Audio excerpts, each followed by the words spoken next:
হিন্দুরা ইরান ছেড়েছিল, হিন্দুরা ইরাক ছেড়েছিল, হিন্দুরা কাবুল ছেড়েছিল, হিন্দুরা গান্ধার ছেড়েছিল। 400 বছর আগে হিন্দুরা আফগানিস্তান ছেড়েছিল। 200 বছর আগে হিন্দুরা হিন্দু কুশ ছেড়েছিল। 100 বছর আগে হিন্দুরা তক্ষশিলা ছেড়েছিল। 70 বছর আগে হিন্দুরা পাকিস্তান ছেড়েছিল। 40 বছর আগে হিন্দুরা বাংলাদেশ ছেড়েছিল। 30 বছর আগে হিন্দুরা কাশ্মীর ছেড়েছিল। আজ হিন্দু বাংলা ছেড়ে দিচ্ছে। 10 বছর পর হিন্দুরা হয়তো পশ্চিম বাংলা ছেড়ে দেবে।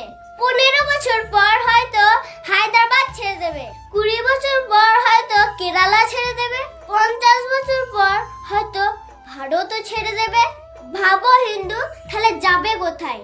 কতদিন এইভাবে পালিয়ে বেড়াবে? তুমি কি ভুলে গেছো এই ভারতবর্ষ কোন বীরেদের জায়গা? এই ভারত হলো সেই পূর্ণভূমি যেখানে বীরেদের শিরচ্ছেদ হয়ে যেত, তবু ধর্ম পরিবর্তন করতো না। রক্তের নদী বয়ে যেত, তবুও তারা থামতো না। মৃত্যুবরণ করে নিত, তবুও তারা ঝুঁকতো না। তো এবার ভাবার সময় এসেছে। ভাবো, চলে যাবে নাকি লড়ে নেবে?